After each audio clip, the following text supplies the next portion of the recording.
una sesión muy especial porque tenemos el placer y el lujo de contar con el secretario de la Marina de Estados Unidos, el señor Carlos del Toro. Antes de darle paso, dejadme contar un poco por qué estamos aquí. Quiero lo primero agradecer a la Embajada de Estados Unidos, con quien llevamos ya año y varios meses coordinando este programa de Defensa y Yo. Esta es la segunda fase de este programa, un programa en el que pretendemos ampliar el conocimiento de nuestros universitarios, de jóvenes universitarios de toda España en lo que se viene a llamar la cultura de la defensa. Y lamentablemente, siempre decimos lo mismo, ¿no? Lamentablemente nos alegramos de que esto esté sirviendo estos días para tratar de arrojar alguna luz también sobre lo que nos está pasando, sobre lo que estamos viviendo y sobre todo lo que están viviendo en Ucrania. Entender mejor, conocer mejor lo que implica la seguridad, la defensa en nuestras sociedades democráticas, estamos convencidos de que es fundamental para todos quienes vivimos, como digo, en estas sociedades democráticas, y es, insisto, uno de los objetivos de este programa. Es un programa que, como os digo, venimos desarrollando con un buen número de universidades españolas. El año pasado contamos con 10, este año ya son hasta 17 universidades. Es un programa que tiene varias patas, una de ellas son este tipo de charlas, debates, para conocer un poco mejor algunos de los temas, como digo, que tocan a la seguridad y a la defensa en estos tiempos, pero la otra pata es un concurso en el que os invitamos a todos a participar, en el que os invitamos a aportar ideas, reflexiones sobre lo que cualquiera de los temas que estamos tocando a lo largo del ciclo significan para vosotros, y un concurso en el que habrá un ganador dentro de cada universidad. El premio incluye, entre otras cosas, un viaje a Bruselas a visitar la sede de la OTAN y de otras instituciones. Este año, además, el programa tiene una especial significación porque así estaba pensado. En junio se celebrará en Madrid la cumbre de la OTAN, en donde está previsto que se apruebe un nuevo concepto estratégico, insisto, de la OTAN. Estáis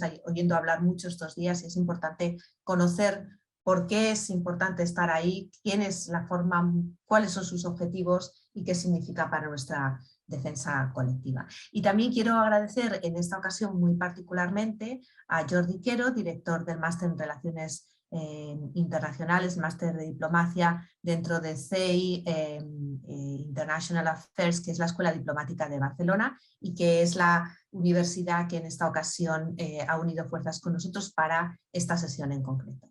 Sin más, bueno, solo dos anuncios. La sesión la vamos a desarrollar indistintamente en español y en inglés. Vamos a ir cambiando de idioma. Algunos de vosotros habéis mandado preguntas a través del formulario, pero también os voy a invitar que si queréis luego hacerle preguntas al señor del Toro, las vayáis mandando en el chat y yo las iré recogiendo, como digo, en cualquiera de los dos idiomas. Y por último, invitaros a que participéis en ese concurso. Tenéis todas las bases y todo lo que implica en la página de esglobal. Y sin más tardar, le voy a pasar ya la palabra a Jordi para que os haga una primera aproximación a este tema. Jordi, muchas gracias por estar ahí. Muchas gracias, Cristina. Antes de nada, dejadme que dé las gracias tanto a la Embajada de los Estados Unidos en Madrid como a esglobal y al equipo de esglobal por la invitación que nos permite estar hoy aquí. Cristina ya me ha presentado, yo soy Jordi Quero, soy el director del Máster en Diplomacia y Organizaciones Internacionales del FEI International Affairs en la Universidad de Barcelona. Si me permitís, muy rápido, por si alguno no lo conoce, somos un centro adscrito a la Universidad de Barcelona que básicamente nos dedicamos a la oferta docente en 3 ámbitos. Ofertamos un máster en Diplomacia y Organizaciones Internacionales destinado a todos aquellos estudiantes que quieren trabajar en organismos internacionales o entrar a la carrera diplomática de sus países. Un segundo máster en Desarrollo Sostenible, pensado para todos aquellos que les interesa el ámbito, obviamente, del desarrollo sostenible, la cooperación. Y un tercero que son los cursos de preparación de acceso a la carrera diplomática del Servicio de Acción Exterior Español. Y por tanto esas son nuestras 3 patas y en esto nos organizamos. Es un gusto recibiros hoy aquí en el marco, esto está organizado en el marco de una de las sesiones del Máster en Diplomacia y Organizaciones Internacionales. Nuestros estudiantes están aquí con nosotros y sin más yo creo que le daría la palabra para no gastar más tiempo directamente al secretario del US Navy, para que así nos sobre incluso más tiempo para poder hacer preguntas. Lo dicho, un gusto estar aquí con vosotros y compartir esta tarde y esta charla con todos vosotros. Bueno, pues muchísimas gracias. Es un gran honor para mí, como cubano-americano de descendencia española, poder estar aquí con todos ustedes.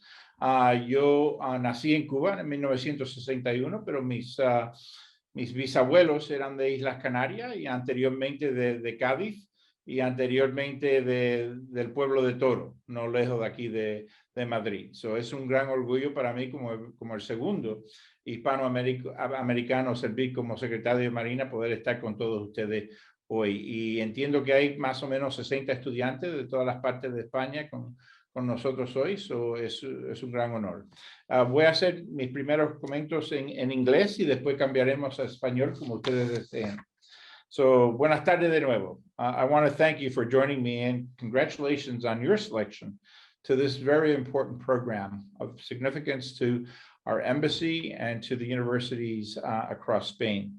I'm very impressed by your commitment to public service, to better understanding diplomacy around the world, and your dedication to expanding your understanding of the world itself.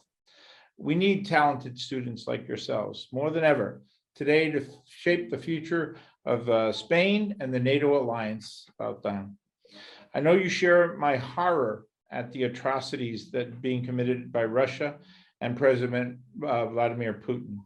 And I want to emphasize the role that you are playing to protect our alliance and to provide assistance to partners such as Ukraine. Together with our allies and partners, we are surging security assistance to Ukraine. And they are using it to defend their country against unprovoked Russian aggression. Over the past 2 weeks alone, the United States has delivered more than $250 million worth of security assistance to Ukraine. And we have committed more than $1 billion over the past year. This assistance from the United States and our allies like Spain is ongoing, with new deliveries arriving every single day. It includes the weapons and the systems that we believe the Ukrainians need most to defend themselves against Russian aggression, such as anti-armor and air defense weapons. We will continue to look for ways to help the Ukrainian armed forces and the Ukrainian citizens who are defending their country with great skill and bravery. Our end game is clear: to ensure Russia suffers a strategic defeat, no matter what short-term tactical successes that it may achieve today. We will accomplish that by backing the Ukrainians in their fight for their country through security, economic, as well as humanitarian assistance. Together, we will hold Russia accountable through devastating sanctions, diplomatic isolation, and other measures. The West is more united today than it has been in decades. OTAN is stronger than ever. European countries are increasing their spending on defense, including Spain. Finland and Sweden are openly discussing closer security agreements with NATO.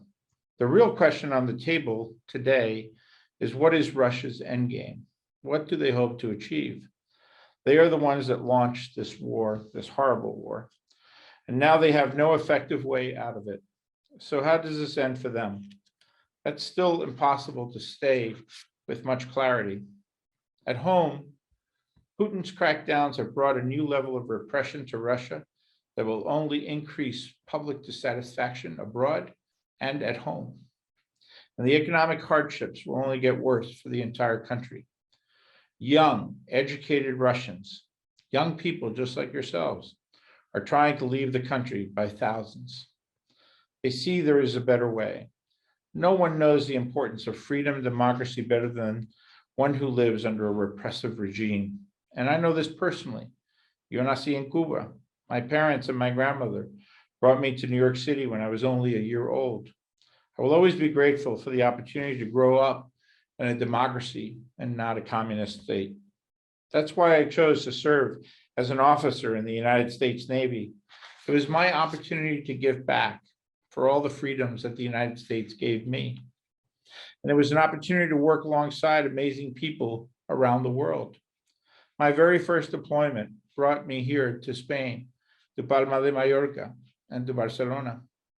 I'll never forget the warm welcomes that my shipmate and I received from the Spanish people, and it was my first interaction with Spain. I treasure those experiences I had studying and serving with Spanish naval officers many times during my career. Those are the friendships that still hold true today. And ironically, just this evening, I will be getting together with 2 of the midshipmen and the lieutenants that I served with many, many years ago, and I haven't seen them in over 20 years. And I'm confident that once we see each other, it will be like a renewed friendship as if we had been together just yesterday. So one of my goals as United States Secretary of the Navy is to make sure that today's sailors and Marines have that same opportunity to meet Spanish sailors and Marines, la Infanteria, from across Spain. There is no substitute for that shared experience. You can see that today in Rota, where our people are serving and living side by side, helping each other every single day. You can see it around the world in the cooperation between our health workers, our diplomats, our government officials, and our business leaders. And you can see it right here in Madrid, which will host the 2022 OTAN Summit. The NATO summit has never been more important than it is today. From Russian aggression to the east to instability from the south, a changing Arctic to the north, and the vital sea lanes to the west, we must continue to work together. The NATO alliance is a true partnership. Each nation brings their own experience, capability, and skill that help protect our mutual interests. We have direct conversations and we do not agree on everything, but we all agree on the importance of working together to defend international law, to stand for human rights, and protect the security and the freedom of all. Unlike China and Russia, we don't treat our allies and our partners like client states or satellites. We treat them as the partners that they are, with common values and a shared interest in peaceful coexistence. I'm looking forward to meeting with your government and defense leaders tomorrow here in Spain. And I was deeply honored to meet with King Felipe last fall, like I said. But right now, I want to hear from you. What does defense mean to each and every one of you? What brought you to this program? What would you like to do with your own careers in diplomacy and defense? What concerns do you have for the future as young people? How can we help strengthen the transatlantic bond between our countries? What are the challenges that you see for our nations working together? And most importantly, what are your hopes and dreams for your own nation and yourselves? So I appreciate all that you do. And as we pass on today, I wish you all the success in the world. But I am so very happy and honored to be here today, and I look forward to this engagement. So empezaremos. Thank you so much, Mr. Del Toro. I'll start by making some of the questions that we've got through the documents that the people who register through the registration form. And the first one is about your very specific task today, although not about Ukraine. Let me move a little bit beyond that. The first question is about how is the US Navy contributing to the fight against international piracy? Pues una pregunta muy importante. Y en África, en el Mediterráneo, es tan importante para nuestras marinas trabajar juntos. La Marina de España, la Marina de los Estados Unidos, en tener patrulleros que miren las aguas donde son más peligrosas para evitar el piracy que existe hoy en día. Y es importante tener los propios barcos para esa misión. Nosotros tenemos un barco que en inglés se llama el Expeditionary Sea Base, que es como un tanker, como un commercial tanker, que viaja a todo alrededor del África. Se llama el Woody Herschel Williams. Y nosotros esperamos seguir trabajando con el Woody Herschel Williams y con la Marina de España para tratar de evitar el piracy que existe en África y en el Mediterráneo. Muchas gracias. Hay varias preguntas que inevitablemente tienen que ver con el actual conflicto de la guerra que ha lanzado Rusia contra Ucrania y cómo la OTAN se puede ver involucrada. Voy a hacer 2 o 3 porque tocan diferentes puntos, aunque digo siempre dentro del conflicto, ¿no? Una es, will the US mobilize part of its fleet to NATO European territories as a dissuasive message to Russia? The other one is the American Navy planning on increasing its cooperation with private military companies in the current investment on European security? En este caso no tengo muy claro si se refiere a la inversión europea o a la que no es tan clara aquí, pero en fin, estoy segura de que tiene una idea mucho más clara que yo. Si puedo, en la primera pregunta. Por supuesto. Sí, y podemos regresar a la tercera pregunta, pero en la primera pregunta sí, hemos movilizado la flota americana bastantemente. Tenemos hoy en día en el Mediterráneo el Harry S. Truman Battle Group con todos sus barcos, y también tenemos barcos adicionales que se han mandado al Mediterráneo de nuestra flota, de la segunda flota americana en el Atlántico. Y también tenemos varios barcos españoles que están manejando en maniobras en el Mediterráneo con los franceses y con los italianos también. Tenemos una presencia bastante respetable hoy en día en el Mediterráneo para tratar de evitar que los rusos sigan causando problemas más significantes en el futuro.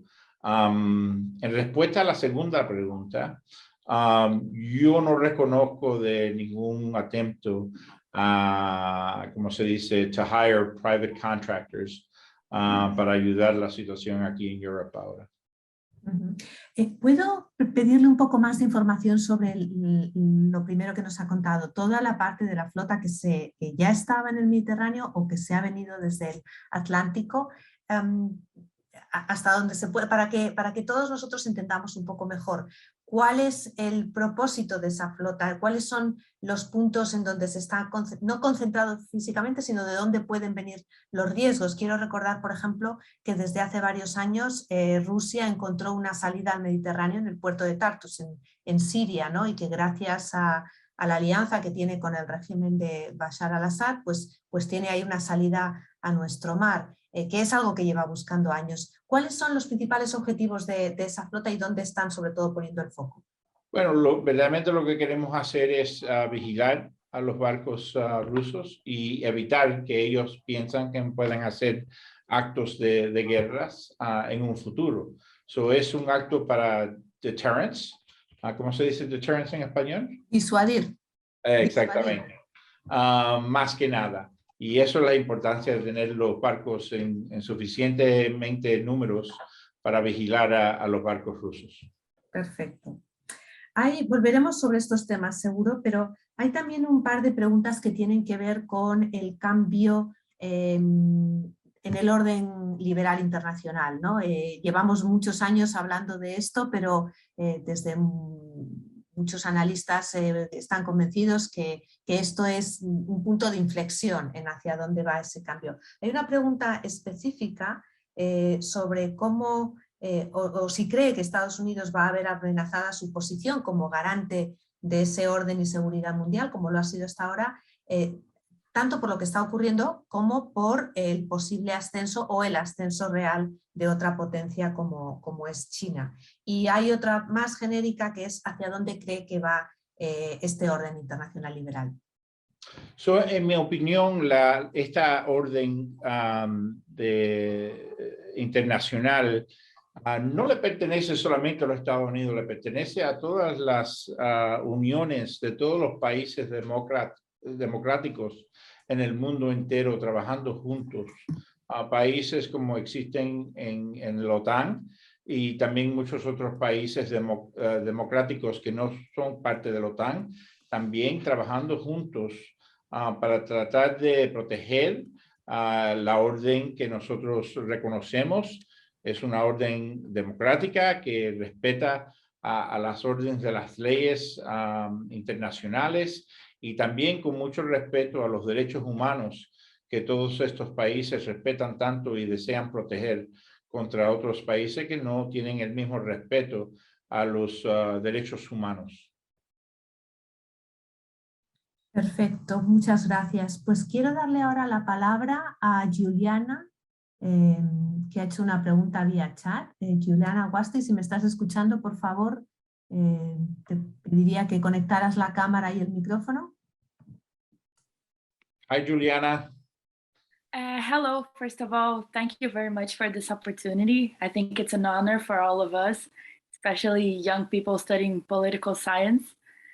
I'm sorry, I have to interrupt you. I want to applaud you for your English. It's far better than even my Spanish. Thank you very much. I studied university in English. I think that helped a lot. I'm Brazilian, however, I'm also Spanish. And as young Europeans, I believe most of us are hoping for the end of the Russia-Ukraine war as soon as possible and with no escalation. So my question was, how much are NATO members and political leaders focused on avoiding the conflict's escalation and a NATO-Russian confront? Well, that's an extraordinary question, and I think it shows tremendous maturity on your part. And I would argue that all leaders in NATO today and many other democratic leaders around the world who are not members of NATO all hope for the same things that you do, Juliana. We really do want peace, and we all really do want a diplomatic solution to this conflict. I said earlier that, we have our ships deployed in the Mediterranean to try to deter Russia from becoming far more aggressive. But we do so trying to make them understand that perhaps they will not be able to achieve their ultimate goal, and that their decision-making will lead to a diplomatic one. Of course, only President Putin knows what the final outcome will be. But we certainly hope to impose the necessary sanctions on them internationally to try to make it as difficult as possible for him, so that he does come to the table with a diplomatic solution that we could all agree upon. And I would argue that, the president of Ukraine, who has shown tremendous courage throughout this conflict, and the people of Ukraine probably long for that diplomatic solution more so than anyone else. Thank you so much. Thank you very much. Pasar la palabra a Alexander Gerritsen. Alexander, por favor. Hello, hi everyone. First of all, hello, Mr. Secretary del Toro. Nice to see you there. I hope you're having a good day and that the weather is better in Madrid than it is in Barcelona. It's been interesting here. So I have a question for you. I'm going to move on a little bit from Ukraine to the Pacific to see what your opinion is about strategic ambiguity surrounding Taiwan. Are you in favor of continuing this policy, or you think now maybe is the time to change away from strategic ambiguity towards a firmer approach, perhaps? So, Alexander, I have to ask you, I noticed a bit of a British or Australian accent, perhaps. What's that all about? It's a very long story. I'm South African by birth, but I grew up in the UK. Wonderful, wonderful. Well, that's wonderful, and I'm sure you're very much enjoying living now in Barcelona. And unfortunately, the weather here in Madrid is not better than it is in Barcelona. It's my understanding that for the very first time in a very, very long time, Madrid is experiencing a Saharan storm, which actually brings dust from the African desert here to Madrid. So it is interesting for sure. Back to your question, it's a very important question. And I believe that our policy of one China and strategic ambiguity actually has been a very effective policy throughout the decades now in maintaining peace in the Pacific and throughout the world. I fully recognize that it has become extremely challenging. It's fair to say that since 1979 and the Tiananmen Square incident, China has becoming far more aggressive than ever before in their behavior on an international and on a global scale. That obviously has led to us, the United States, and many other nations questioning, should we be, revisiting the topic of strategic ambiguity? I would still argue that it is a valid policy that we should pursue.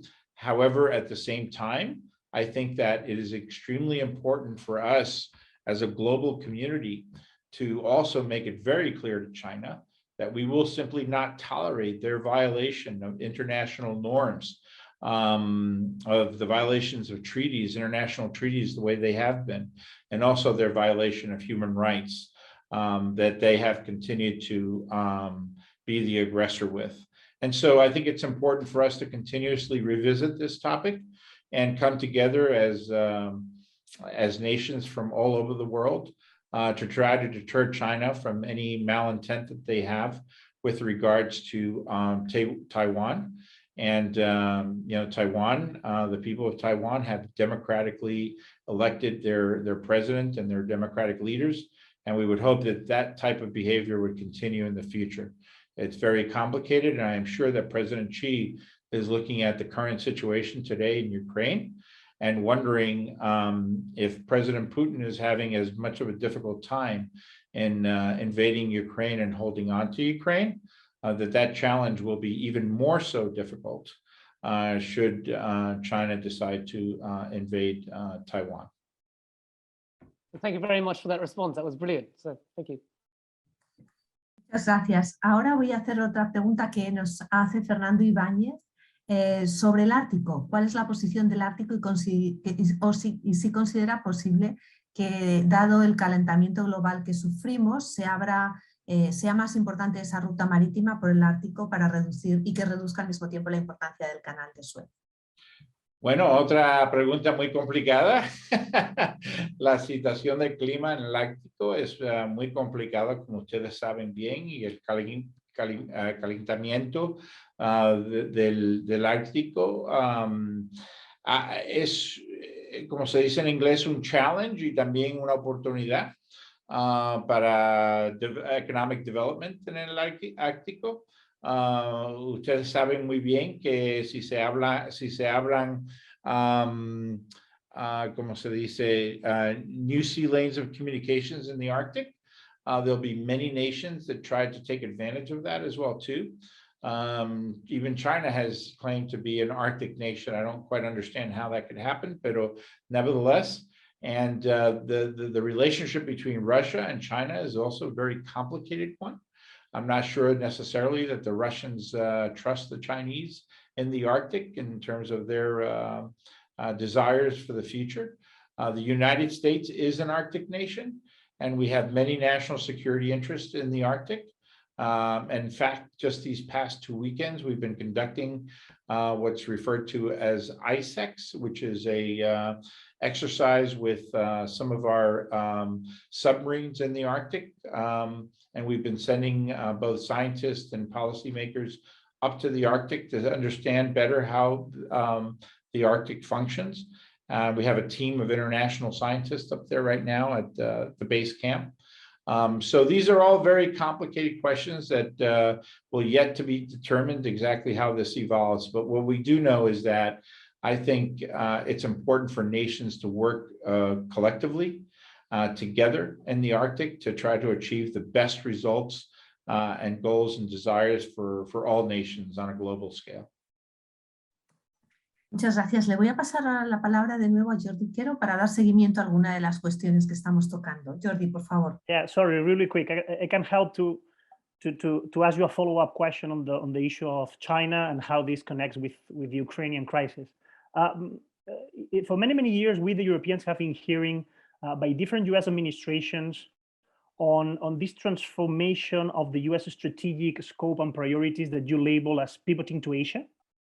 And I wonder if you could I'm sorry, what was that last phrase? I couldn't hear you. Yeah, the pivoting to Asia. So this change in Washington by which you start prioritizing your encounters and your relations with the Asian architecture of security architecture instead of the European one. And I wonder if you could elaborate on to what extent the current Ukrainian crisis challenges, undermines in any way this strategic change that we saw happening in the last 15 years. So is the US in any way reconsidering this pivoting to Asia in light of the situation in Ukraine? Is the European dossier again becoming important as it used to be 20 to 30 years ago? I wonder if you could share with us some thoughts on this issue.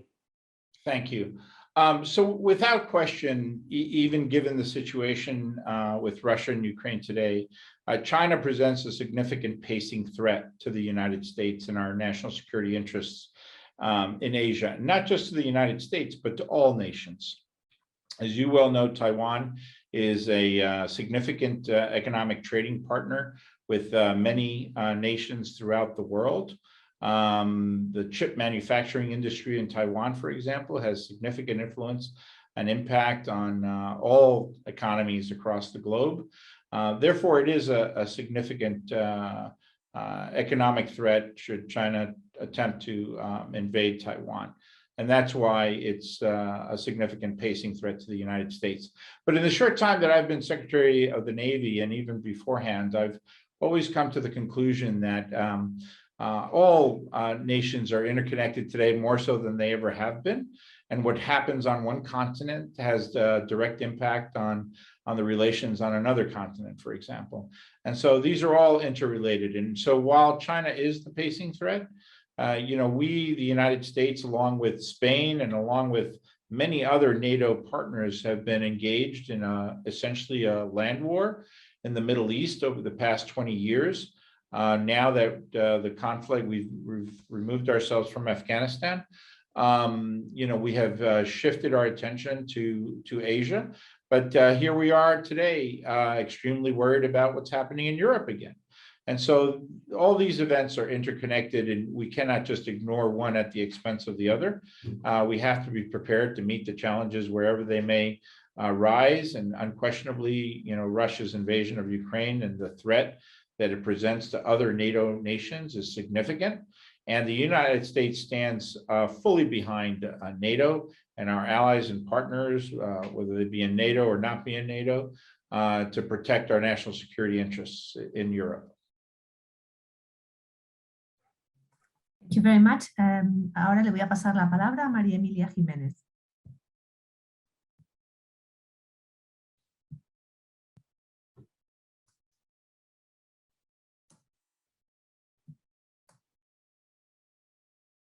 María Emilia, no te oímos. Can you hear me now? Ahora. Okay, hi. Hola María Emilia, ¿cómo estás? ¿Cómo estás? Muy bien, gracias. Mi abuela se llamaba María. I'm with my daughter, so excuse me. But my question was, if you think that Russia's invasion of Ukraine means a coming back to regular state-to-state conflict, and what does that mean for countries that are not inside NATO, so they don't have the same military defense? And on the other side, that it seems that Putin has this war vision of like Cold War categories, and if that's also true for the US. Thank you. Sure. No, I would argue that, it's not the desire of the United States or probably any other country to go back to a Cold War status.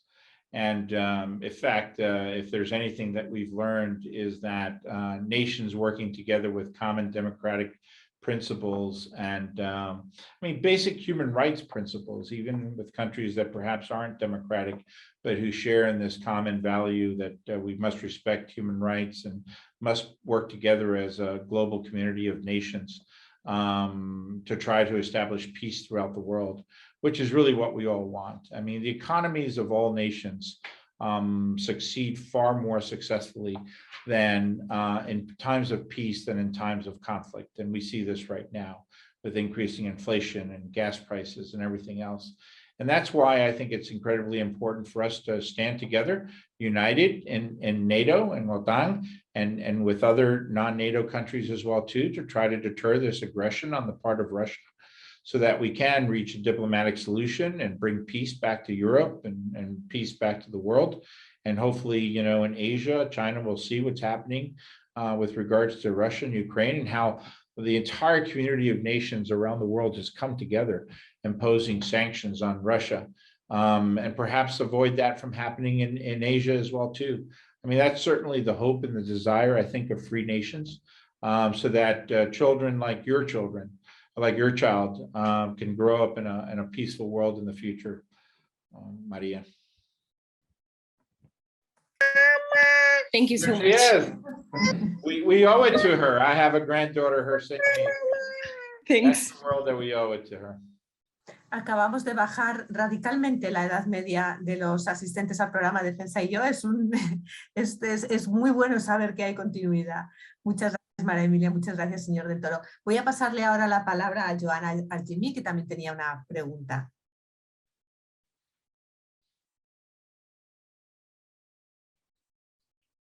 Oh, no te oímos. No, no te oímos, Joana. Now, can you hear me? Now we can hear you. First of all, thank you very much, Secretary, for being here. It is an honor being able to talk to you. My question actually is a little bit broader. It's not that specific. It is instead related to the overall context. And I want to get back to one of the arguments that you made before. You talked about the nature of challenges being changing, that challenges are becoming more interdependent and interconnected between among each other. And I wanted to know, according to you, which role new generations have to adopt in order to enhance our response towards these new challenges and get a better response. That's a wonderful question. It's a great question. In my opinion, I believe that young people like yourself should truly dedicate themselves to the art craft of diplomacy, to try to work with other nations to prevent conflicts from occurring, to verse themselves fully on issues of economic policy.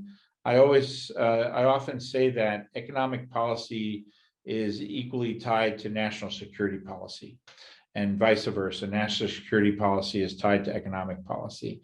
And I think that the more that young people and nations work together to try to achieve a stable platform so that they can grow economically together and prosper as nations, the more that brings peace to the world in every possible way. And let us not forget, we often think of obviously of Europe and Asia, but we think about the problems that exist in Africa, particularly with regards to climate change in Africa, as well as in South America and Central America, and the challenges that those nations face. The more that we try to solve these problems together, diplomatically and economically, the better, the more peace there is throughout the world, and the better we are all served for it. And I really do mean that.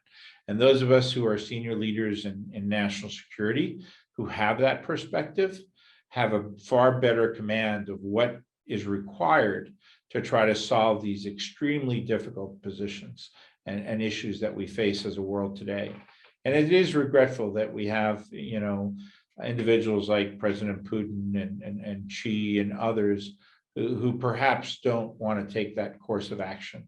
But regardless of that, I think it's still increasingly important for us to try to reach out to China and to Russia and try to come up with diplomatic solutions that will avoid conflict.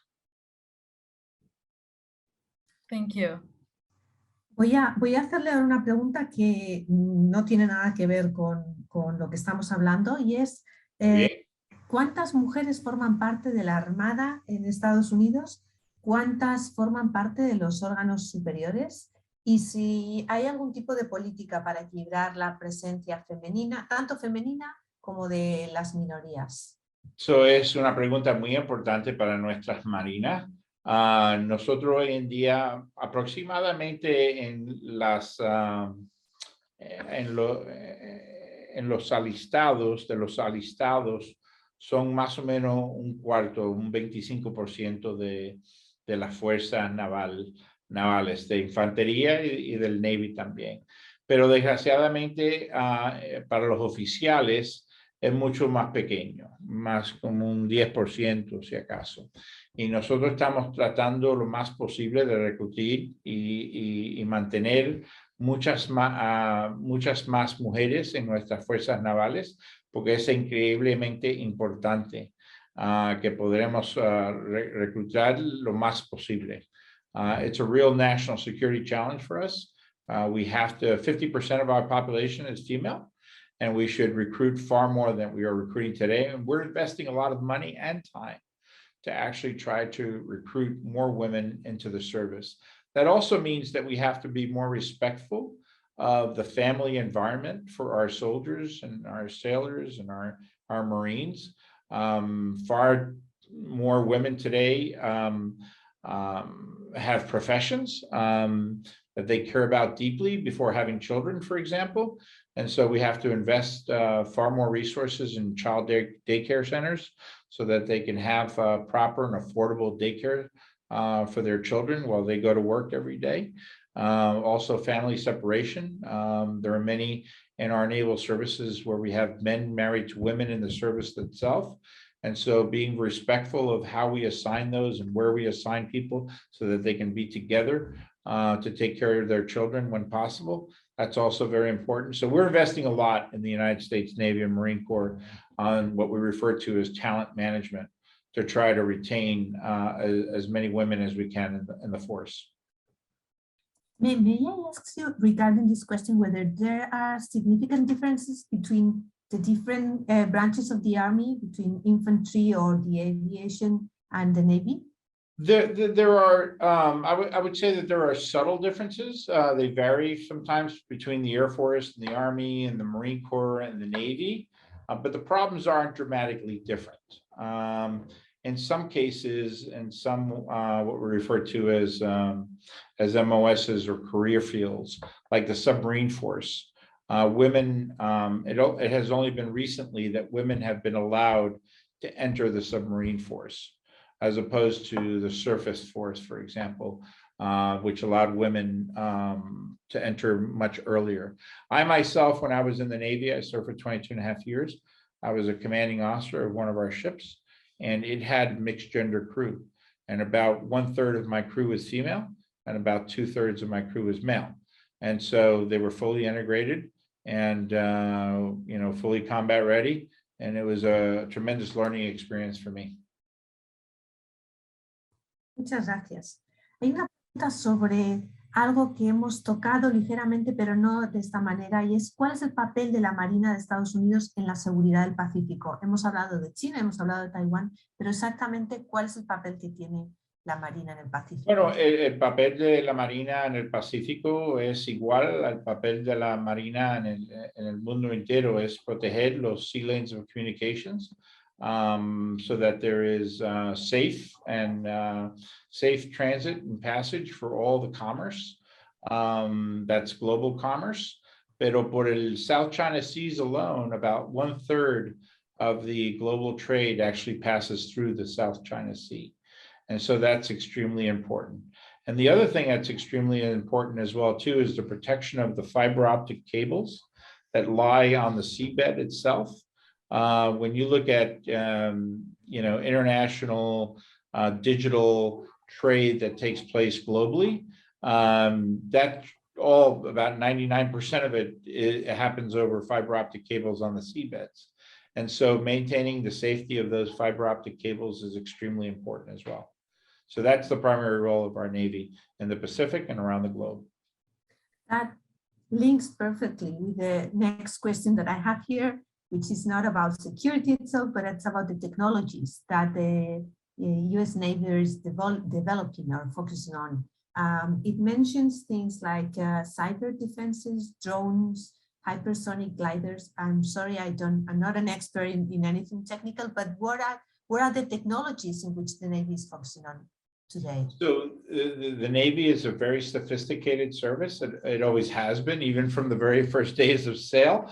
The types of sails that we put on ships, the materials that we made those vessels out of, just like Juan Sebastián del Cano, has always been leading edge, you might say. And that's no different in today's modern Navy as well, too. And so hypersonic missile technology is extremely important. Quantum computing for the application of our weapon systems is very important as well. The development of AI, artificial intelligence, and also cybersecurity.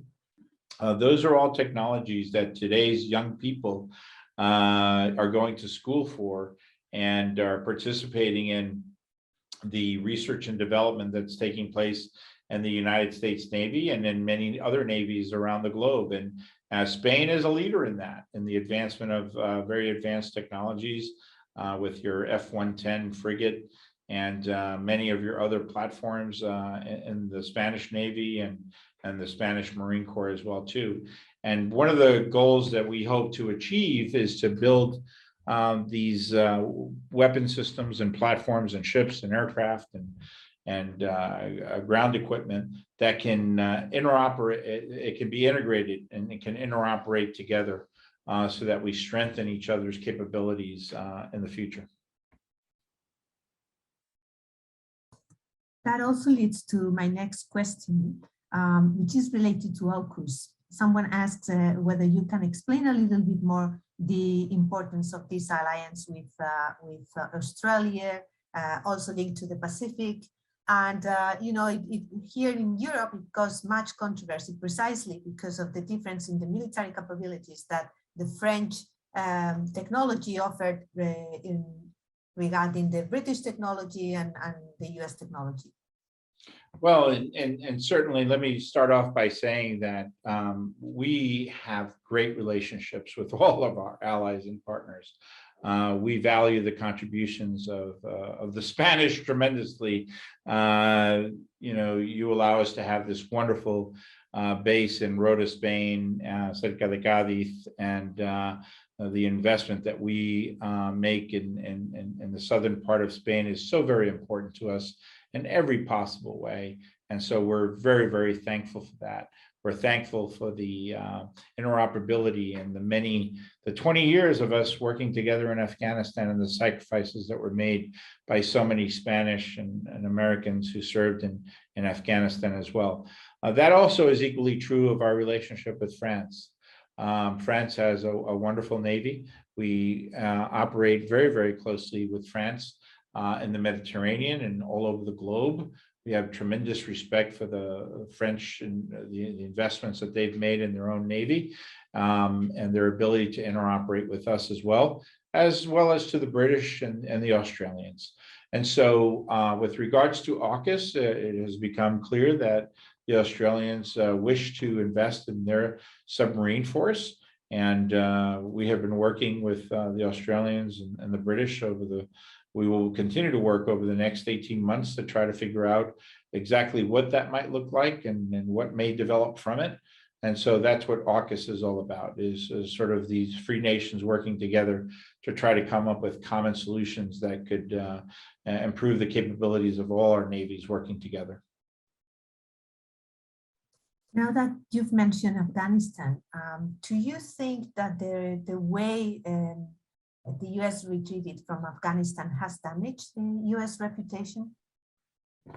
It's a difficult question to answer, but what I will say, however, is that, and as someone who actually has served in combat, the fog of war can often make it extremely difficult to execute even the best laid plans. What I do know is that many nations very bravely came together to try to do good in Afghanistan. And as chaotic as those last several weeks were, all of those nations together, Spain, France, the British, the United States, and many other nations working together saved the lives of 126,000 Afghanis and nation partner service members who were serving in Afghanistan together. And I think that that's an extraordinary accomplishment that often is not recognized as well. It was more evacuees than we actually evacuated from Vietnam when we pulled out of Vietnam. And so in the midst of that tragedy, I really applaud the efforts of all those nations who were there in late August and you know, and all the lives that they saved because of their efforts. Thank you very much. Voy ahora a un tema que voy a juntar varias preguntas porque tiene que ver con el debate renovado estos días sobre la necesidad o no de crear un auténtico ejército europeo. Sabe que en Europa no tenemos como Unión Europea esa capacidad, se lleva años, por no decir más tiempo, discutiendo. Hemos hecho muy pequeños avances en lo que llamamos la Europa de la defensa. Y en estos últimos 15 días hemos visto aumentar el compromiso en inversión en defensa y seguridad como no lo habíamos visto nunca, debido precisamente a que tenemos la guerra a las puertas, ¿no? Hay una pregunta sobre si cree que realmente será necesario crear ese ejército europeo e incluso si en caso de crearse ese ejército europeo, si debería sumarse a la OTAN. Bueno, no sé específicamente decirle, no sé suficientemente sobre los datos de este tema, pero si es necesario un ejército unido, pero sí que es necesario que todos los países de la OTAN sigan y muchos otros países sigan invirtiendo en su misma seguridad y posiblemente trabajando juntos, como siempre hemos hecho en OTAN, en distintos lugares para to mutually support our defense of NATO wherever necessary. So I don't know whether the right answer for Europe is a common European army. It may be perhaps difficult to execute, but I do believe that we should always come together in a peacekeeping sort of way, where we mutually support each other's armies and capabilities in defense of NATO overall. And today, that's nowhere more important than sending troops to Latvia and Lithuania and Poland and Romania and Bulgaria and all these other nations, as Spain and the United States has so honorably done here recently. ¿Qué le gustaría ver como resultado de la cumbre de Madrid? ¿Hacia dónde debería apuntar el nuevo concepto estratégico de la OTAN? Algo también ha mencionado, ¿no? al ese futuro del orden internacional global, pero Sí. hay preguntas específicas sobre ello. Bueno, primero, España siempre ha contribuido tremendamente a OTAN en muchas distintas maneras, pero hoy en día you are the host of NATO 2022. Y el año que viene, mi entendimiento que van a ser presidente de la Unión Europea también.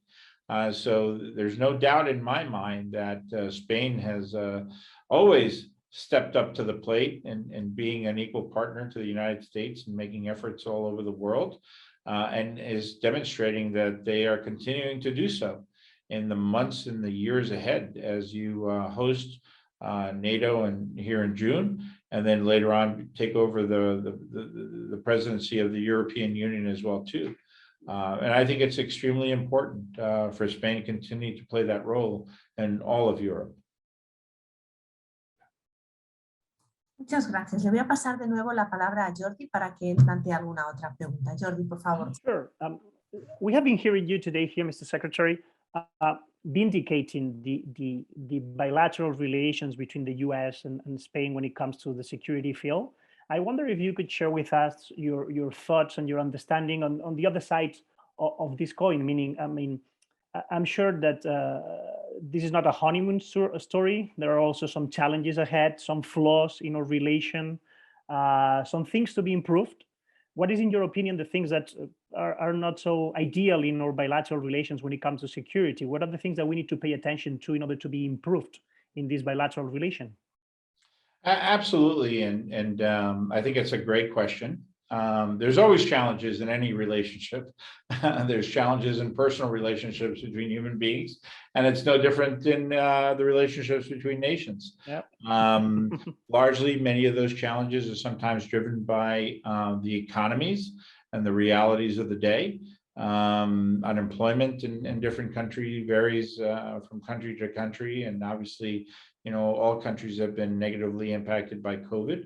But it's, I think, what's scary with regards to this recent situation with Russia and Ukraine is that as stable as one expects that one world is, it could change at the drop of a dime, as we say in the United States.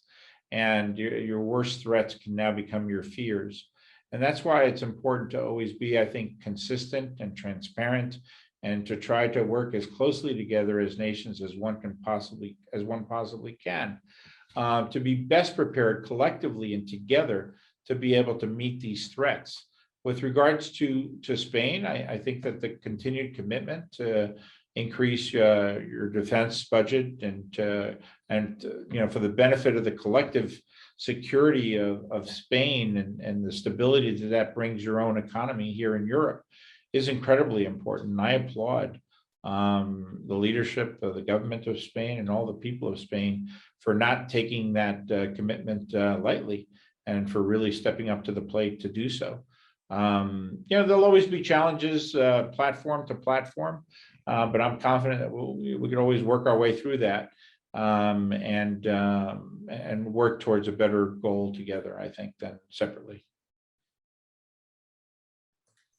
Let me bring another question here about your own country. It says, in your opinion, is there a bipartisan support from NATO and other multilateral organizations from both US political parties? And I would like to link this with another question that there was in the list about how to balance the focus on foreign policy and on certain isolationist practices that trends that we were seeing in the US with domestic problems and with a perceived, at least perceived, rise of violence in some areas in US politics. And that is sometimes a problem of perception, but let me be perfectly clear here.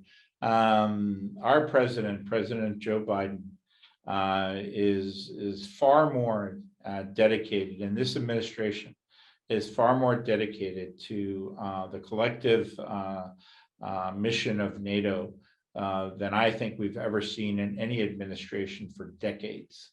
And that sentiment is felt by the American people as well, too. When the American people see on television what is happening in Ukraine, the misery, the violations of human rights, they fully understand that we need to come together as one NATO to keep Russia from continuing to do this and to protect all our NATO partners and allies collectively so. So I understand the politics of the past with regards to isolationism, but we have very much coming together an understanding that we have to work as one global community to deter these aggressors from violations of human rights and from bending the laws of international norms that have existed for decades amongst peaceful nations. I think that's a perfect ending wrap up of your whole session, but I invite you to add any other comment, any other question, any other subject that we haven't brought up. No, I want to thank you tremendously. Me perdonan por el Spanglish, pero ha sido tremendo orgullo para mí, un placer poder estar con todos estos estudiantes tan brillantes. I have no doubt que ellos serán tremendos diplomáticos en un futuro. And we are blessed here at the Embassy of the United States in Spain to have a new ambassador in Julissa Reynoso. She is an extraordinary mind, an extraordinary diplomat. She comes with experience as the former ambassador in the Dominican Republic. She studied at Harvard and at Columbia. She served in the White House as chief of staff to the First Lady, to Dr. Jill Biden. And she is just full of passion and love for Spain and the US-Spain relationship. She's a little Energizer bunny. She never stops working. She never stops thinking. And I think that the continued engagement that you will have here with her will just be extraordinary. And I hope that all of your students get the opportunity to be exposed to Ambassador Reynoso as she travels the country and trying to improve our relationships, not just between our countries, but around the globe. So I'm very, very excited for you. And again, I thank you for your time today. No, thank you again. It's been a pleasure and an honor having you here. Vuelvo ahora a la fase final de estas sesiones. Quiero agradecer en primer lugar de nuevo a la Embajada por facilitar estos encuentros, por supuesto a Jordi y a todos los estudiantes que han tomado parte. Me gustaría también destacar algo que para nosotros es muy importante desde esglobal y en el espíritu con el que organizamos todo esto. Ha visto, secretario, toda la diversidad que tenemos también en estudiantes en Barcelona, en España, y ese es el mundo por el que apostamos, no ese mundo cerrado y homogéneo al que nos quieren llevar algunos. Quiero recordar también a los estudiantes, animarles a que participen, por supuesto, en el concurso, a que vean las bases en esglobal, porque hay que participar en al menos 2 de estas conversaciones, debates para poder presentar las propuestas. Y por último, quiero invitarles a todos a que enciendan las cámaras para hacer una foto, ya que no hemos podido vernos presencialmente cara a cara, aunque ya estamos más cerca de ello, pero me gustaría invitaros a hacernos una foto conjunta aquí a través de la pantalla. Por lo menos nos quedará ese recuerdo.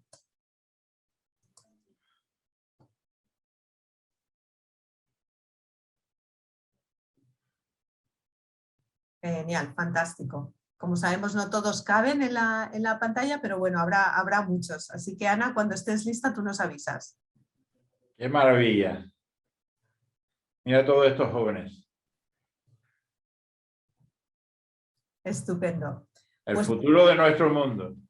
sí, a que da gusto verlos. Por lo menos no son solo nombres, son también caras. Muchas gracias de nuevo y recuerdo que toda esta sesión está grabada y estará colgada en esglobal en unos días para aquellos que queráis volver sobre ello o para aquellos que no han podido participar que lo puedan ver. Y de nuevo muchas gracias a todos y a todas, que paséis muy buena tarde, incluso con el polvo africano en Madrid y con la tormenta en Barcelona.